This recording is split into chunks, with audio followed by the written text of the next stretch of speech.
bisa gemparkan publik, semuanya bisa kaget, pemilu presiden 2024 diulang jadi permintaan relawan Ganjar Mahfud. Ini fakta mengejutkannya. Tonton video ini sampai selesai dan tuntas, kamu akan dibuat syok dan terkaget-kaget mendengarnya. Tonton dengan teliti agar tidak salah paham. Forum Komunikasi Relawan Ganjar Mahfud, Mahasiswa, dan Masyarakat AIPIL mendesak Komisi Pemilihan Umum Republik Indonesia, KPU RI, untuk menggelar ulang pencoblosan pemilihan presiden atau Pilpres 2024. Hal itu mendasar atas banyaknya fenomena dugaan kecurangan yang terjadi. Meminta kepada KPU yang dibentuk kemudian oleh pemerintah pusat untuk melaksanakan pemilihan ulang secara jurdil. Ujar juru bicara Forum Komunikasi Relawan Ganjar Mahfud, Mahasiswa, dan Masyarakat AIPIL Haposan Situmorang saat konferensi pers, Minggu 18/2/2024. Haposan juga menilai dugaan kecurangan pemilu 2024 telah dilakukan secara terstruktur, masif, dan sistematis. Alhasil menurutnya, menguntungkan salah satu pasangan calon presiden dan calon wakil presiden, capres-cawapres.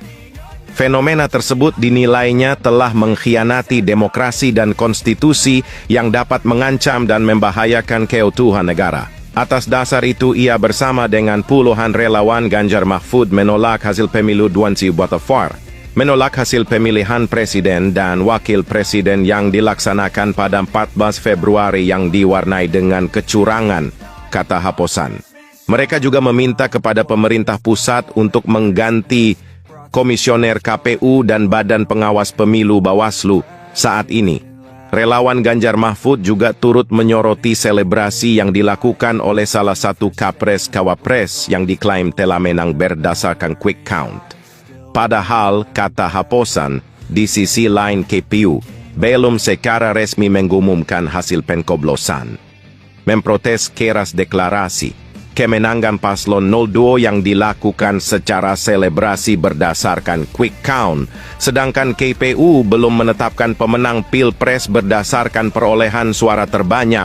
Hal ini secara nyata-nyata telah menggiring opini masyarakat luas yang dapat menimbulkan perpecahan dalam masyarakat, terang Haposan. Meminta Bawaslu untuk memproses secara hukum paslon 02 atas deklarasi kemenangan dimaksud. Sambungnya, relawan Capres 03 itu juga meminta kepada agar mendiskualifikasi pasangan Capres-Cawapres, sebagaimana yang sempat dinyatakan terbukti bersalah oleh Dewan Kehormatan Penyelenggara Pemilu, DKP. Ferry Amsari keluarkan pernyataan mengejutkan soal kecurangan dan politik gentong babi. Ini penjelasannya. Pakar hukum tata negara Ferry Amsari menjelaskan arti politik gentong babi.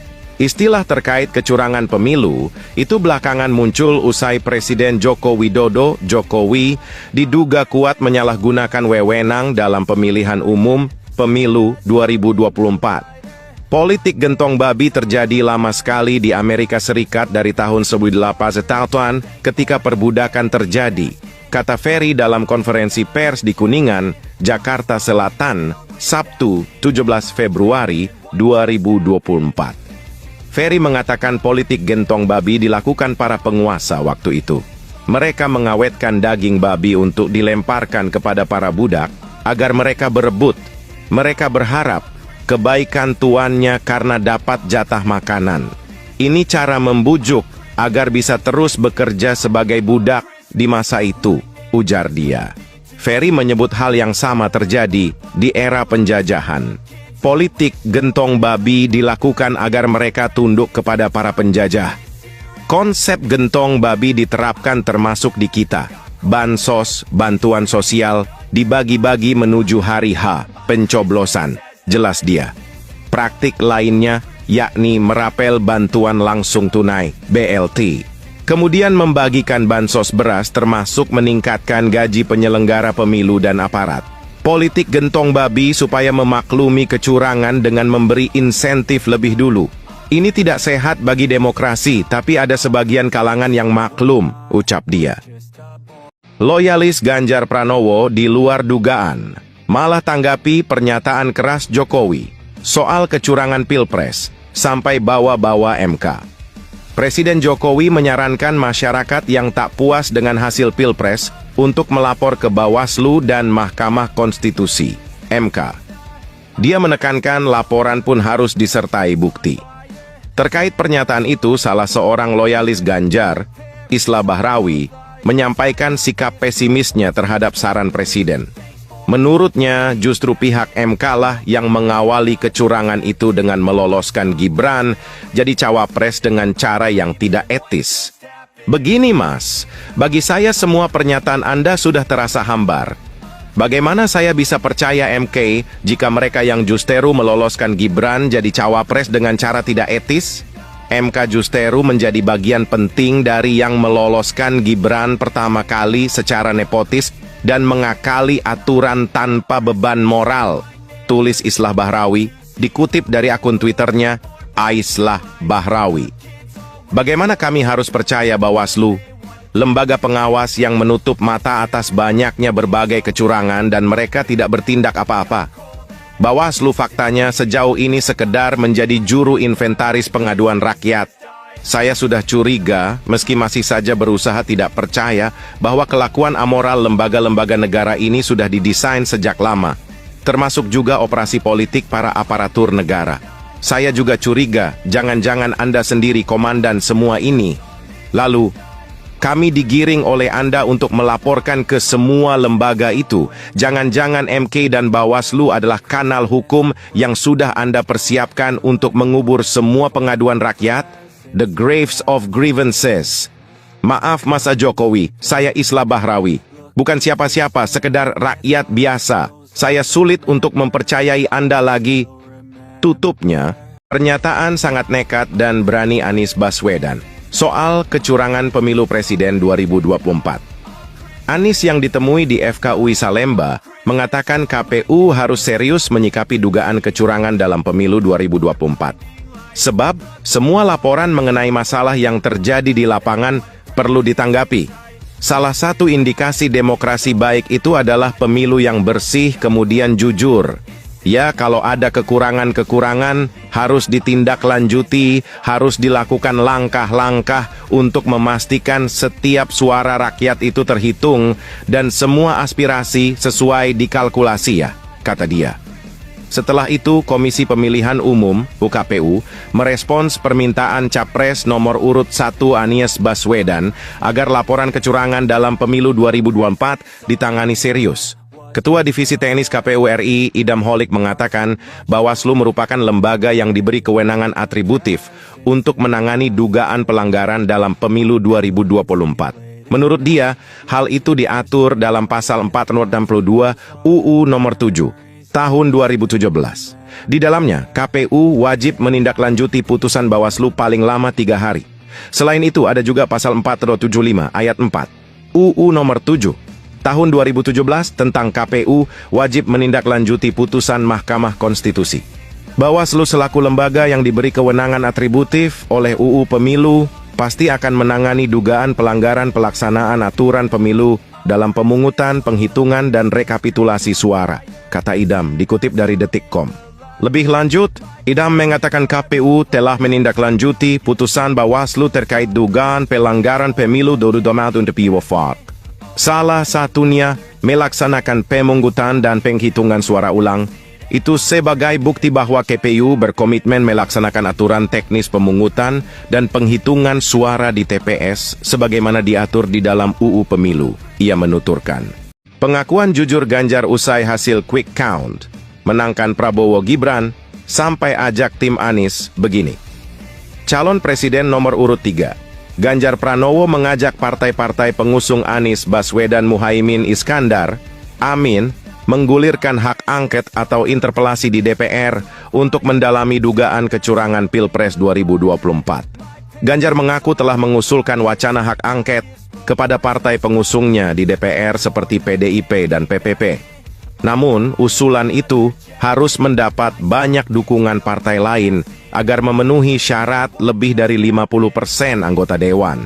Makanya kita harus membuka pintu komunikasi dengan partai pendukung Anies Muhaimin, kata Ganjar. mantan Gubernur Jawa Tengah itu menilai dugaan kecurangan pemilu dan Pilpres 2024 harus disikapi dengan serius. DPR, menurut dia, harus meminta penjelasan KPU selaku penyelenggara pemilu. Jika DPR tak siap dengan hak angket, saya mendorong penggunaan hak interpelasi DPR untuk mengkritisi kecurangan pada Pilpres 2024, kata dia. Ganjar mengaku telah menyampaikan usulan itu kepada PDIP dan PPP dalam rapat internal 15 Februari lalu. Pada kesempatan itu, Ganjar juga membeberkan ribuan pesan yang masuk dari relawan dan masyarakat berupa foto, dokumen, atau video atas berbagai dugaan kecurangan yang terjadi di Pilpres 2024. Dia menilai ketelanjangan dugaan kecurangan. Pilpres 2024 tak bisa didiamkan, terlepas apapun kepentingan politik dan dukungan pada paslon tertentu. Ganjar karenanya mendorong anggota Dewan memanggil para penyelenggara pemilu untuk diminta pertanggungjawaban. Kalau ketelanjangan dugaan kecurangan didiamkan, maka fungsi kontrol enggak ada. Yang begini ini mesti diselidiki, dibikin pansus, minimum DPR sidang, panggil, uji petik lapangan, ungkap Ganjar. Kapten Timnas Amin Sudirman Said punya tuntutan ini ke sosok yang kalah di quick count. Apa ya kira-kira? Kapten Timnas Amin Sudirman Said berharap ada pertemuan antara para ketum parpol koalisi Anies dan Ganjar. Pada high level dalam partai kita harap semua pimpinan partai bertemu mudah-mudahan. Mudah-mudahan benar terjadi pertemuan formal baik partai yang ada di Paslon 03 dan Somatu, kata Sudirman di Sekretariat Perubahan, Jalan Brawijaya 10, Jakarta, Senin, 19.2. Sudirman mengatakan, Timnas Amin memang tengah menjalin komunikasi dengan Tim Pemenangan Nasional, TPN, Ganjar Mahfud. Komunikasi itu dilakukan guna menyelamatkan demokrasi yang saat ini diperjuangkan. Tentu ini tentang kedaulatan masing-masing partai dan tidak boleh ada yang dilompati. Jadi pengkondisian penting, sharing tujuan penting. Kemudian bertukar pikiran tentang strategi penting juga dilakukan. Itu yang sedang berlangsung sekarang dengan forum-forum informal dan perlu timing yang tepat, jelasnya. Sudirman menilai Timnas Amin dan TPN Ganjar Mahfud berkeinginan kuat untuk menjaga demokrasi Indonesia. Keinginan itu, kata dia, menjadi pondasi untuk keduanya menjalin kerjasama. Sampai saat ini saya optimis bahwa pandangan atau niat untuk menjaga demokrasi masih kuat di kedua paslon dan tim.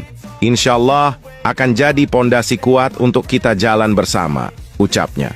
Sebelumnya, Timnas Amin membuka diri bekerja sama dengan TPN Ganjar Mahfud untuk mengusut kecurangan di Pilpres 2024. Kami membuka diri, kita punya kepentingan yang sama untuk tegakkan hukum dan demokrasi. Kita buka diri untuk itu, kata Ketua Tim Hukum Timnas Amin Ari Yusuf Amir di Jalan Brawijaya, Jakarta, Kamis, 15.2. Ari mengungkapkan tim hukum Amin sudah berkomunikasi dan bertemu dengan tim hukum TPN Ganjar Mahfud. Namun, ia tak mengungkapkan topik pembahasan pada pertemuan tersebut. Ia pun memastikan akan ada tindak lanjut dari pertemuan yang sudah berlangsung itu. Sangat tegas dan lantang keras ini pernyataan resmi KPU usai relawan Ganjar tuding pemilu 2024 penuh kecurangan. Jawabannya bisa bikin tegang dan kaget. Tontonlah video ini sampai selesai dan habis karena akan banyak sekali kejutan di akhir video.